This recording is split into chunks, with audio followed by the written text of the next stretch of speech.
आज के दिन में मेरे पास नहीं तो कम से कम 60-70 स्टूडेंट हैं जिनको मैं इंडिविजुअल टेक केयर करता हूँ।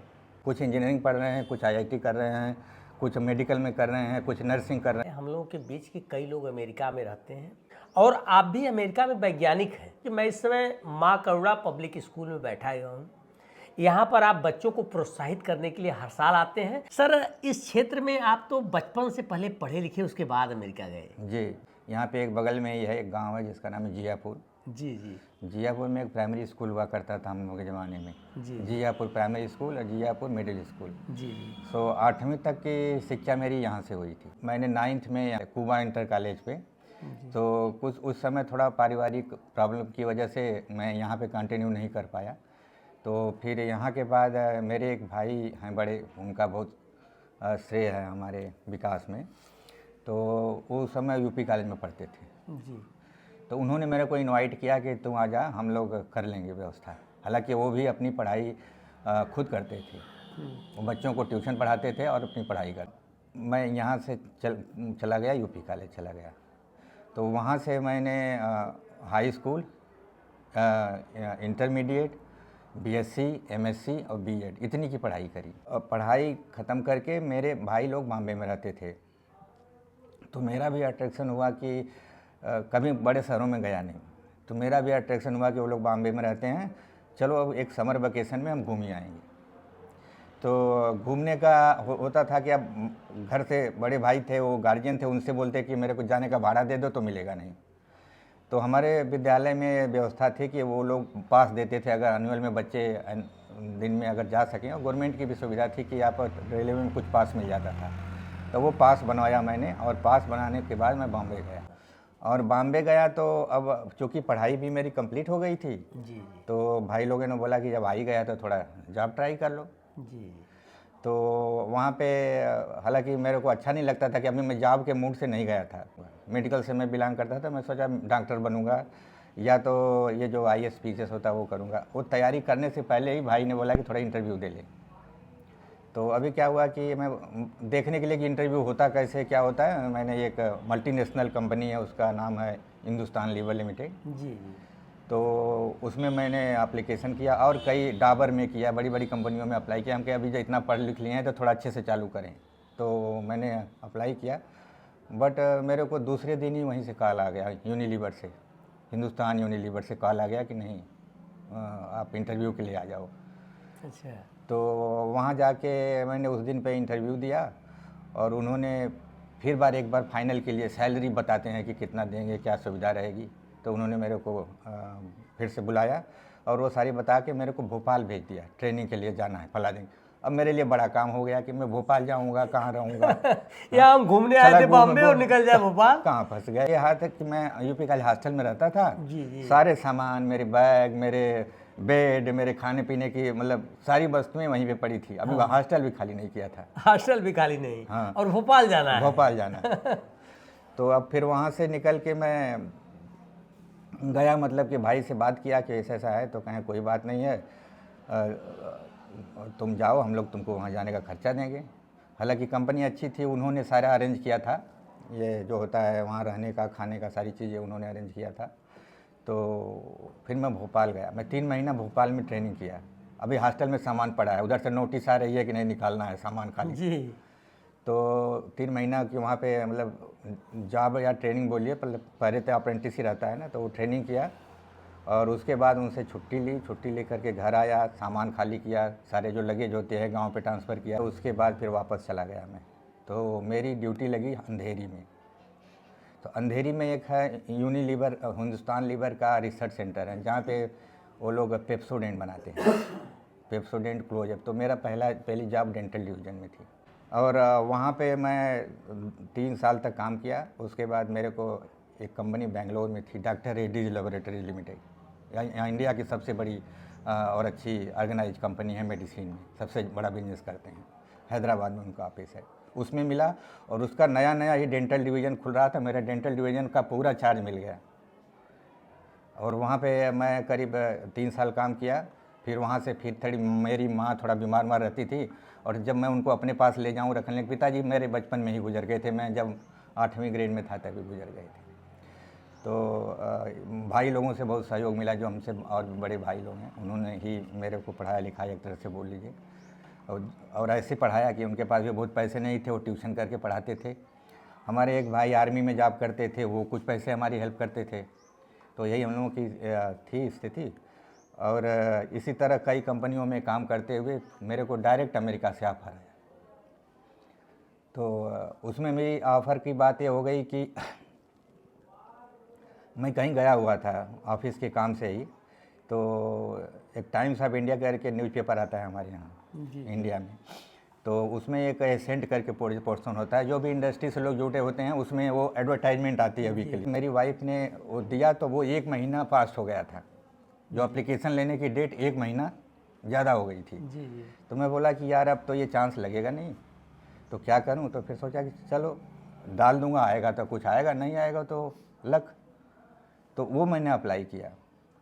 और चूँकि मेरे इंडिया के बड़े बड़े कंपनियों में अच्छी जगहों में काम किया था, तो वहाँ से 1 हफ्ते के अंदर ही वहाँ से कॉल आ गया। व्यक्तिगत आप मेहनत किए थे, जबकि धन भी आड़े नहीं आया। धन आड़े नहीं। आपने बताया कि भैया जो है ट्यूशन करके पढ़ाते थे जी। तो स्थिति है कि अगर प्रतिभा है, अगर आपकी लगन है तो आप वहाँ तक पहुँचेंगे। अच्छा सर, तभी से आप जो है इतना संघर्ष करके बच्चों को स्कॉलरशिप देना और तमाम प्रकार के प्रमोट करना, अपने क्षेत्र के बच्चों को प्रमोट करना, उसको आप नहीं भूले सर उस शहर में जाने के बाद। एक्चुअली जब इंसान जीरो से उठता है तो उसके जीवन के अप एंड डाउन उसको वो सब करने के लिए प्रेरणा देते हैं। तो उस चीज़ों से मेरे को प्रेरणा मिलती है कि मैं कैसा था। जब मैं किसी बच्चे को देखता हूँ, अगर आज के दिन मेरे से बोले कि कोई बोले कि मेरे को 10,000 रुपया दे दो, तो मैं पहले पूछता हूँ क्या करोगे। अगर वो बोल दिया कि मेरे बच्चे की फ़ीस देना है तो मैं उसको 20,000 दे दूँगा।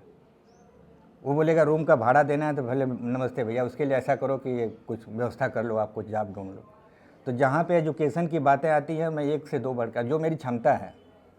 और आज के दिन में मेरे पास नहीं तो कम से कम 60-70 स्टूडेंट हैं, ये इसको छोड़ के, स्कूल को छोड़ के, जिनको मैं इंडिविजुअल टेक केयर करता हूँ। तो वो हमसे जुड़े हुए हैं। जब उनके फ़ीस के टाइम आते हैं, हमको मालूम रहता है, मैं सब डायरी में लिखता हूँ, उनकी फ़ीस भेजता हूँ। तो ऐसे हमारे पास कम से कम इसमें 60 स्टूडेंट हैं। कुछ इंजीनियरिंग पढ़ रहे हैं, कुछ IIT कर रहे हैं, कुछ मेडिकल में कर रहे हैं, कुछ नर्सिंग कर रहे हैं, इस तरह के हमारे पास। जबकि उनका कोई स्वार्थ आपसे नहीं है, बस एक है कि एक अच्छे नागरिक बने और हमारे देश के लिए कुछ करें। ये आगे इस मुहिम को बढ़ाएं, जो बच्चे जो है वहाँ तक पहुँचने के लिए नहीं पहुँच पा रहे हैं, कम से कम ये लोग सपोर्ट करके उसको आगे बढ़ाएं। कई जगहों पे मेरे को उस बात के लिए सुनना पड़ता है, जैसे फैमिली बोलते हैं कि सुनना पड़ता है। हाँ, तो इतना मेहनत करके कमा रहा है, क्यों करता है। तो उनका मेरे को यही आंसर रहता है कि मेरे को खुशी मिलती है। और आपको बता दूं कि मैं जो भी कमाता हूं, उसकी कम से कम 80% मेरे खाने पीने के अलावा और जो भी पैसे बचते हैं, वो मेरा फंड उधर ही जाता है। बच्चों की मदद करता हूं, गरीबों की मदद करता हूं, जो कि अपना काम नहीं कर पा रहे हैं, बहुत मजबूर हैं। राह चलते भी कोई मिल गया, मेरा किसी से कोई मेरा रिलेशन नहीं है। इसके पहले मैं आपको एक और बता दूं कि मैं निस्वार्थ काम करता हूं। मैं अमेरिका में जब गया तो वहाँ पे मेरी काबिलियत को देख के मेरे को रिक्रूटमेंट का काम मिला कि तुम और भी लोगों से, जगहों से अच्छे स्टूडेंट को रिक्रूट करके लाओ। तो मैंने अपने सर्विस के 15 सालों में कम से कम 60 बच्चों को रिक्रूट किया, वो भी इंडिया से। और जगहों की छोड़ दे, खाली इंडिया की बता रहे हैं कि हमारे यहाँ के अधिक से अधिक बच्चे अमेरिका पहुँचे। आपको बताऊँ कि जब मैं जैसे अभी आया हूँ, और जिस दिन फ्लाइट में बैठूंगा उस दिन से काउंट चालू कर दूंगा कि नेक्स्ट कब जाऊंगा। उसी दिन से? हाँ, उसी दिन से प्लानिंग निकालने लगूंगा कि नेक्स्ट कब मुझे फिर जो है अपनी धरती पर आने को मिलेगा। और उसके लिए मैं कोशिश करता हूँ, जैसे और लोगों को किसी और कंट्री का, जैसे हम लोगों के काम है, ऐसे सोर्सिंग के काम रहते हैं, हम लोग मेडिसिन की मशीनरी बाय करते हैं, उनको क्वालिफाई करते हैं। तो कुछ लोग चाइना जाते हैं, कुछ लोग वहाँ से यूक्रेन जाते हैं, कुछ और कंट्रियों में जाते हैं। बट मैं जब भी काम पड़ता है तो मैं अपने देश को प्रेफर करता हूँ हमेशा। तो मैं यहाँ पे वो काम, ऑफिस का काम खुद जनरेट करवाता हूँ कि मेरे को इंडिया जाने के लिए मौका मिले। जी। और अब मेरे ऑफिस वालों को मालूम है कि अब मैं अगर जाऊँगा, अगर मैं ऑफिस के काम से 7 दिन जा रहा हूँ तो मेरे को और 7 दिन चाहिए, मैं फैमिली से बिना मिले नहीं आऊँगा वापस। तो वही लोग टिकट बना के देंगे, लेकिन वो उनको मालूम है कि ये बंदा इतना जल्दी लौटेगा नहीं, घर पे जाएगा फैमिली से। तो उनको मालूम है। और ये भी है, मैं जहाँ भी जॉब किया, मैं सबको यही बोलता हूँ कि मेरे को साल में 1 बार इंडिया जाना है, वो आप देख लो। और 1 महीना से कम नहीं जाऊँगा मैं, क्योंकि लंबी दूरी है, सबसे मिलना जुलना, फैमिली मेरी लंबी है। लोग बोलते हैं कितने लोग फैमिली में, हम कहे तो हमको भी नहीं मालूम है। अगल बगल के जितने भी ग्रामीण इलाके हैं जी उन इलाकों में जो बच्चे हैं, जी जो प्राइवेट स्कूल खुल गए जहाँ से वो फॉर्म डाल के सिर्फ एग्ज़ाम देने जाते हैं, वो भी एग्ज़ाम में जुगाड़ लगाना चाहते हैं। ये चूक जो हुई है ना, ये आज की नहीं है, आज के 2550 साल पहले से वो पद्धति चली आ रही है कि नंबर लाना है, एग्ज़ाम में नंबर लाना है। तो नंबर लाने के लिए होती है, होड़ लगती है कि मेरा बेटा 100% लाए, मेरा बेटा 80% लाए, 90% लाए। तो उसी की कोशिश में हर जैसे मैं भी एक फादर रहूँगा तो सोचूंगा कि मेरे बच्चों को अच्छा नंबर मिले और स्कूल में नाम हो। वो नहीं चाहते हैं कि हमारे बच्चे को अच्छा नॉलेज हो, नंबर की कोई बात नहीं, क्योंकि आज के दिन में जो सिस्टम चेंज हो रहा है, सारी चीज़ें प्राइवेट हो रही हैं। इवन द गवर्नमेंट जॉब ले लो, वो प्राइवेट में जा रही है। जितने भी गवर्नमेंट सेक्टर हैं वो घाटे में चल रहे हैं। तो क्या हो रहा है कि सारी चीज़ें प्राइवेट जा रही हैं। तो आज के ज़माने में जब आप किसी इंडस्ट्री में जाते हो जॉब करने के लिए, तो आपको नॉलेज होना चाहिए, आपका परसेंटेज नहीं देखा जाता। मैं पहली जॉब जब चालू किया था तो मेरा MSc का सर्टिफिकेट देखा गया था। मेरे को जॉब करके 27 ईयर हो गए। उसके बाद मेरे से किसी ने नहीं पूछा कि आप कहाँ से पढ़े हो। मेरे पास जो नॉलेज है वही नॉलेज काम आ रहा है। तो माँ पिता जो भी हैं, गार्जियन हैं, उन लोगों को नंबर के पीछे नहीं भागना है। तो उनको ये देखना है कि बेटा पढ़ता कितना है, उसके स्वास्थ्य पे ध्यान दें और उसको जो रिसोर्सेज चाहिए, रिसोर्सेज चाहिए, बुक चाहिए, उसको अच्छी एक ही सब्जेक्ट पे 4 बुक लाओ, आपका नॉलेज बढ़ेगा। उस तरह से कुछ काम करें। उसको कुछ पढ़ने के लिए साधन चाहिए, वो चीज़ इकट्ठा करो, न कि उसके लिए नंबर बढ़वाओ। सर जी, जो है मोबाइल से क्या जो है बच्चों का भविष्य अंधकारमय है? नहीं, उस चीज़ को एक्चुअली थोड़ा सा हमारे देश में जो सिस्टम है, मैं अमेरिका की यहाँ की कंपेयर कर रहा हूँ। जो आप कंप्यूटर की बात कर रहे हैं, जी जी, वहाँ पे बच्चा अगर 3rd रैंक में जाता है तो उनको लैपटॉप मिलता है और स्कूल से मिलता है। 3rd रैंक मतलब तीसरे क्लास में उनको लैपटॉप, हर बच्चे के पास लैपटॉप रहता है, मिल जाएगा। हाँ जी। तो तीसरे से लेके 5वें स्तर तक लैपटॉप मिलेगा, लेकिन स्कूल में व्यवस्था रहेगी जब वो घर जाएगा तो वो जमा करके जाएगा। क्यों जाएगा जमा करके? क्योंकि 5वीं क्लास का बच्चा इतना जागरूक नहीं रहता कि वो अपनी सामान का प्रोटेक्शन कर सके। घर में रास्ते में जाते वक्त ड्रॉप कर देगा, टूट जाएगा। तो उसकी वजह से वो रखवाया जाता है। लेकिन जो ही वो 5वीं के ऊपर चले जाते हैं, वो अपना लैपटॉप केयर करते हैं, उनको लैपटॉप मिला हुआ है और वो लैपटॉप से ही पढ़ाई करते हैं। बुक स्लेट तो हम लोग इंडिया में पढ़ते हैं। और वो रीज़न यह है कि गवर्नमेंट जागरूक है। गूगल अमेरिका में कम से कम 10 मिलियन कंप्यूटर बांटता है हर साल। तो लैपटॉप और कंप्यूटर से बच्चों का जीवन खराब नहीं हो सकता। उसमें एक और बात है कि उस लैपटॉप में जो गूगल बना के देगा स्टूडेंट के लिए, वो उसमें रैंकिंग रहती है 1 से 5, 5 से 6, 5 से 10, 10 ऐसे करके जो क्लास का रैंक, हाई स्कूल, मीडियम। तो उसमें क्या होता है कि उनमें वो सिस्टम डालते हैं कि वो कुछ दूसरा खोल ही नहीं सकते पढ़ाई के अलावा, उतना चलेगा। हाँ, दूसरा कुछ अगर ढूंढने की कोशिश करे गूगल में, जिससे कि उनके जीवन में कुछ बाधा आ सकती है, ख़राब चीज़ें सीख सकते हैं, वो खुलता ही नहीं है। जैसे आपने बताया कि बड़े भाई जो है ट्यूशन पढ़ा के ही हमको पढ़ाते थे, तो ऐसी स्थिति में वर्तमान में हमारे यहाँ की नैतिक शिक्षा गिरती जा रही है। लोग क्या हो गया ना, अब जो परिवारों का एकीकरण हो गया। लोग अब जैसे हमारे ज़माने में हमारी फैमिली में जहाँ पे रहते थे तो हम 5 भाई और 3 बहन, लंबी चौड़ी फैमिली, और उनके बच्चे करके अभी समय 60-70 पीपल हैं, फिर भी हम यूनाइट हैं। लेकिन आज के ज़माने में जो एक ही फैमिली हमारी चलती है, हम लोग सारे लोग एक जगह इकट्ठा होते हैं, तो औरतें घर में खाना नहीं बना पाती, हमको बाहर से रेंट लेना पड़ता है, लोगों की हेल्प लेना पड़ता है कि खाना बनवाने के लिए लाओ, टेक्नीशियन लाओ, खाना बनाएगा। बट आज जो हो गया कि परिवार में लोग अपना अपना देखने लगे हैं। हमारा एक बच्चा है, हमारी एक वाइफ है, हस्बैंड है, इतना ही फैमिली है। सो आज के ज़माने में जो फैमिली की पद्धति बदल गई, हमारी भाषा ही बदल गई है, वो चीज़ नहीं होना चाहिए। ये हमारे देश की संस्कृति है जो बोलती है कि परिवार में अगर आप 10 लोग एक साथ रहोगे तो उसमें 2 लोग अगर कुछ प्रॉब्लम में हैं, उनको अपने बच्चे को फीस नहीं दे सकते, उतना उनके पास पैसे नहीं हैं, तो जो घर का मुखिया होता है उसके थ्रू पैसे आते हैं और उनकी भी पढ़ाई हो जाती है। वैसे अगर नहीं रहा होता और हमारे भाई बोल देते कि ये तो पापा के बच्चे हैं, इनको जाने दो, पापा नहीं देखने दो, हम क्यों उनको पढ़ाएं, अगर उस तरह का रहता तो हम भी नहीं पढ़ पाते थे। जी। तो लोगों को अपनी सोच बदलने की ज़रूरत है कि सबको साथ में लेके चलना चाहिए। सर, प्रतिभाशाली छात्रों के लिए हम जानना चाहते हैं कि बार बार वो जो है इंटरव्यू में जाते हैं और बैक होते चले जाते हैं, और स्थिति है कि वर्तमान में जो है सरकारी नौकरियां नहीं मिल पा रही हैं, तो वह छात्र सर आपसे जानना चाहेंगे कि वह आगे भविष्य में जो है क्या करें, कैसे मजबूती लाएं अपने। जी देखिए, जहाँ तक प्राइवेट और गवर्नमेंट नौकरियों का सवाल है, आपने बोला, तो इस समय गवर्नमेंट नौकरियों पे भागना नहीं चाहिए। गवर्नमेंट नौकरी कामचोर लोग करते हैं जी जिनको कि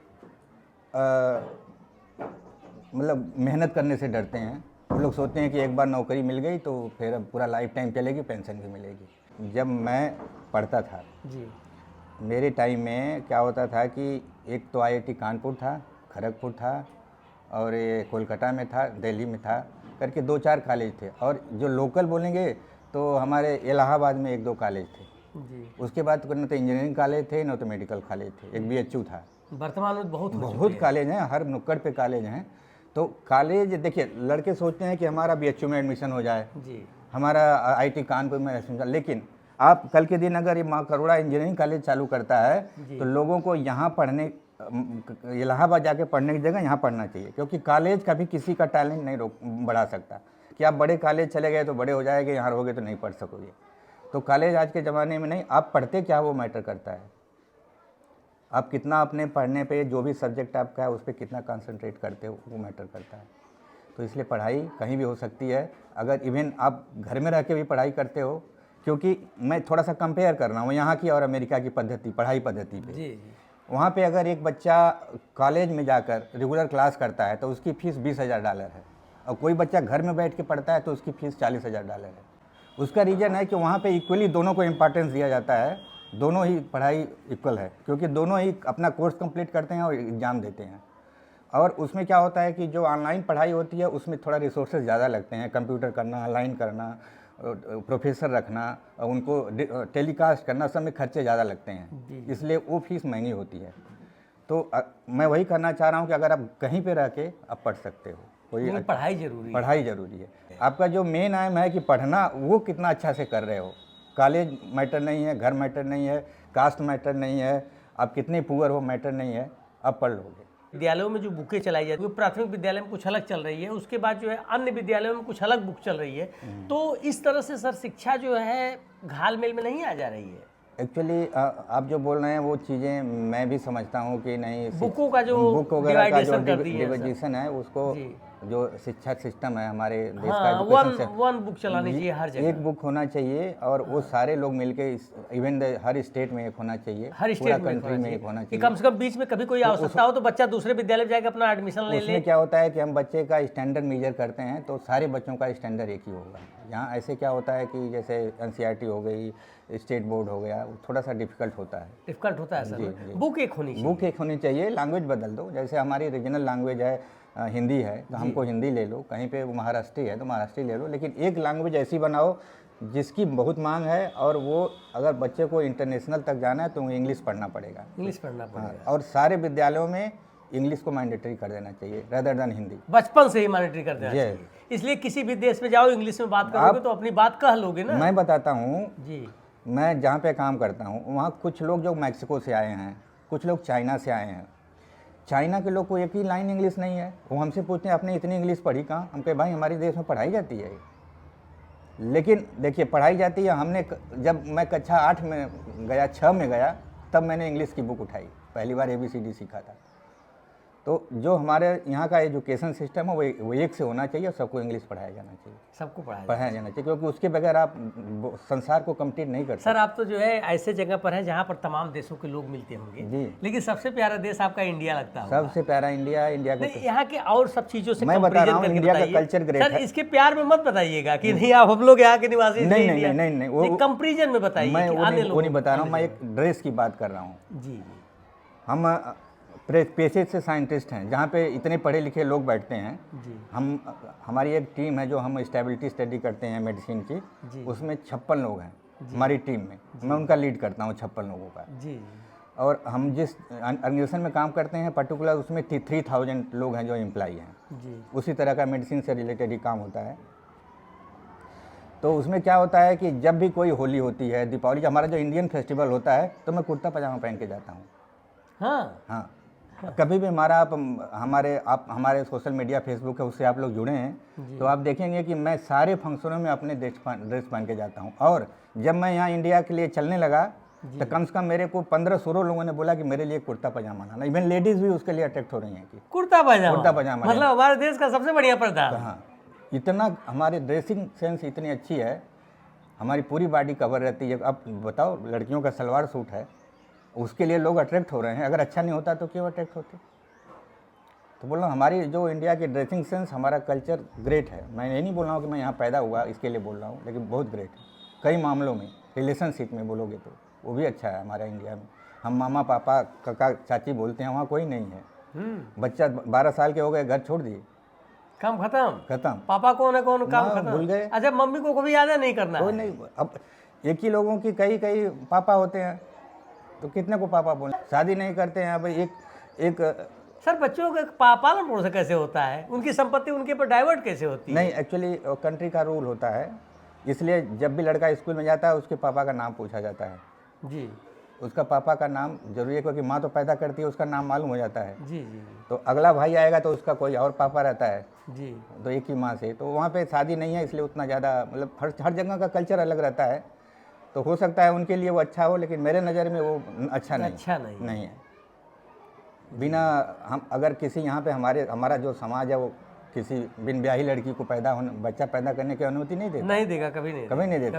अगर ऐसा हो गया तो अच्छा, इसीलिए सर हमारा इंडिया ग्रेट है। ये इंडिया उस मामले में बहुत ग्रेट है, हर मामले में ग्रेट है। हर मामले। पहनावा ओढ़ावा, रहन सहन, आपसी सामंजस्य, एक पारिवारिक को। हाँ, ये अच्छा, एजुकेशन के मामले में आ रहा हूँ कि पूरा एक संसार का जो एजुकेशन सिस्टम है, यूनिवर्सिटीज़ हैं, उसमें रैंकिंग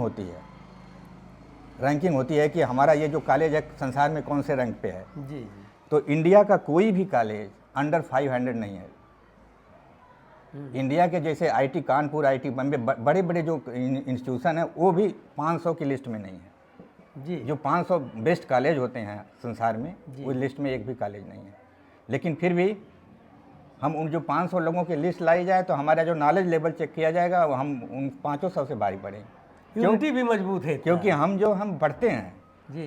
वो लोग क्या करते हैं, प्रोफेशनली पढ़ते हैं, हम पूरा रट लेते हैं, पूरा किताब रट लेते हैं। जो गार्जियन है अपने बच्चों को शिक्षा ध्यान दें। शिक्षा एक ऐसी सीढ़ी है जो आपको फर्श से अर्श तक पहुंचाने में सबसे आगे आपका काम करेगी। शिक्षा के अलावा कुछ नहीं है। बच्चे जो कहते हैं कि मोबाइल गलत है, तो मोबाइल का यूज जो है आप करिए, उसमें कोई दो राय नहीं है, लेकिन रील बनाने में मत करिए। रील बनाने में मत करिए, अपने शिक्षा के विषय में ढूंढिए, निश्चित रूप से कुछ ना कुछ मिलेगा। और जब आपकी जिज्ञासा बढ़ेगी शिक्षा के प्रति, कुछ ढूंढने का प्रयास करेंगे, तो अगर उसमें वो नहीं मिलेगा तो आपका गुरु जरूर बता दीजिएगा। चलिए ठीक है, बहुत बहुत धन्यवाद।